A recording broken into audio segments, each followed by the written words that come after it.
रंग भरी एकादशी किस दिन मनाई जा रही है तथा उसका महत्व क्या रहेगा, ये इन सब बातों के साथ साथ कई भक्तगण परेशान हैं कि रंग भरी एकादशी के दिन पूजा विधि क्या होनी चाहिए। रंग भरी एकादशी के दिन हमको भगवान श्री हरि विष्णु की पूजा करनी चाहिए या फिर जगत पिता जगदीश्वर शिव शंकर और माता पार्वती की पूजा करनी चाहिए। तो बिल्कुल भी परेशान मत होइए, चलिए मैं बता देती हूँ आपको कि रंगभरी एकादशी के दिन हमें किस देवी देवता की पूजा करनी चाहिए, किस देवी देवता का व्रत रखना चाहिए। रंगभरी एकादशी के दिन पूरा विश्व किस देवी देवता का पूजा करता है, खास तौर पे बनारस वाले, क्योंकि रंगभरी एकादशी की जो तिथि होती है वह जितना महत्व काशी वालों के लिए रखती है उतना महत्व और कहीं वालों के लिए नहीं रखती। देखिए, महत्व तो अपने अंदर से आता है, उसका कोई भेदभाव नहीं है, लेकिन जो रंगभरी एकादशी की तिथि होती है वह काशी वालों के लिए अत्यंत महत्वपूर्ण तिथि होती है और इस तिथि का वह सालों से इंतजार करते हैं, हर साल मनाते हैं और अगले दिन से ही उनकी तैयारी फिर से प्रारंभ हो जाती है रंगभरी एकादशी की तिथि का इंतजार करने के लिए।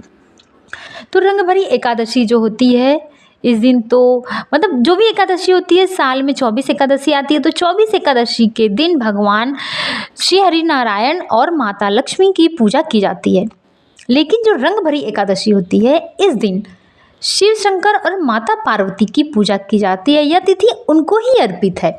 इसलिए काशी वाले रंगभरी एकादशी के दिन महाराज शिव शंकर का अद्भुत स्वरूप उनका बनाते हैं, उनका फूलों से सजावट करते हैं, रंगों से सजावट करते हैं।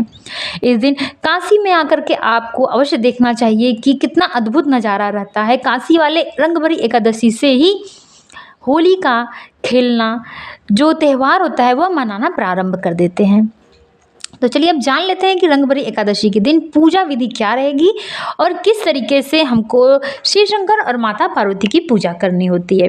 तो रंगभरी एकादशी के दिन आपको प्रातःकाल उठ जाना है, स्नान करना है और स्वच्छ कपड़े पहनना है। स्नान के पानी में थोड़ा सा हल्दी अवश्य डाल दीजिएगा।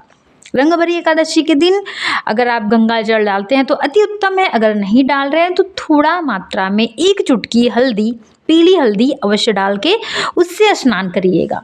कहा जाता है कि एकादशी के दिन आपका शरीर पूरा पीला हो जाएगा थोड़ी सी हल्दी पानी में डालकर स्नान करने से, इससे मन भी पवित्र हो जाएगा।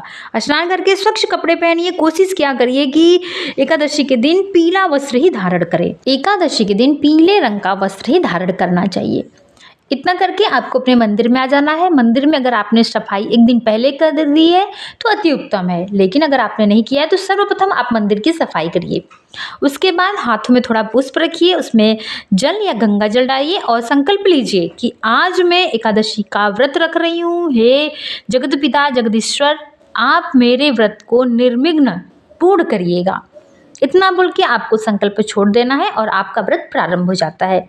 उसके बाद आप अपने मंदिर में शिव शंकर माता पार्वती की फ़ोटो में गंगा जल छिड़क के अच्छे से उनका अभिषेक करिए, उनको पोंछ दीजिए स्वच्छ कपड़े से। साथ में आपको श्री हरि विष्णु और माता लक्ष्मी के भी फ़ोटो के साथ ही ऐसा ही करना है, गंगा जल छिड़क कर अच्छे से साफ़ कर देना है। उसके बाद भगवान विष्णु और शंकर जी को आपको पीले चंदन लगाना है और माता लक्ष्मी और पार्वती जी को आपको सिंदूर लगाना है। उसके बाद पीले रंग का पुष्प अर्पित करना है आपको। भोग में केला, फल जो भी आपके पास है, लेकिन अगर केला एकादशी के दिन चढ़ाया जाए तो अत्यंत अच्छा होता है और आवश्यक भी होता है। केले का जो फल होता है उस दिन एकादशी के दिन अवश्य चढ़ाना चाहिए, चढ़ाइए। उसके बाद आप भोग लगाइए। भोग में याद रखिए कि फलाहारी का ही भोग आपको लगाना होता है एकादशी के दिन, इसलिए आप पेठा ले सकते हैं या फिर कोई घर में ऐसी आप दूध और चीनी से कुछ बर्फ़ी इत्यादि बना लीजिए जो कि आप भोग में लगा सकते हैं।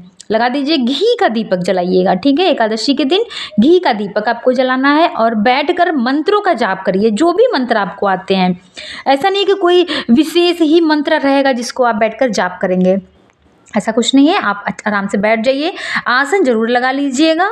मंत्रों की जाप के बाद आपको एकादशी व्रत कथा की जो किताब या पुस्तक आपके पास है उसको भी आप अवश्य पढ़ लीजिएगा, उसमें कहानी होती है। अगर आपको ऐसे याद है तो अति उत्तम है, वरना आप एकादशी व्रत का किताब रख लीजिए, उसको पढ़ा करिए। बहुत अच्छी बात होती है, उसको पढ़ना चाहिए।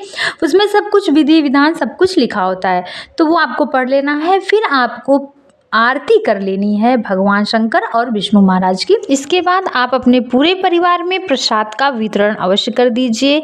फिर खुद प्रसाद ग्रहण करें और उसके बाद मंदिर जाएं। मंदिर में शंकर भगवान के मंदिर जा कर के उनकी पूजा करें, विष्णु भगवान के मंदिर जाएं, उनकी पूजा करें और साथ में आंवले पेड़ की भी पूजा अवश्य करें। और घर पे तुलसी माता के भी पूजा अवश्य करनी चाहिए। लेकिन ध्यान दीजिएगा, एकादशी के दिन तुलसी माता के जड़ में जल अर्पित ना करें, सिर्फ पुष्प और धूप इत्यादि से ही उनकी पूजा करें। इस तरीके से आपकी जो पूजा है वह संपूर्ण हो जाएगी रंगभरी एकादशी की। ठीक है, वीडियो अच्छी लगी हो तो प्लीज़ लाइक शेयर सब्सक्राइब अवश्य कर दीजिएगा। फिर मिलते हैं जल्दी दूसरे वीडियो में, तब तक के लिए जय माता दी।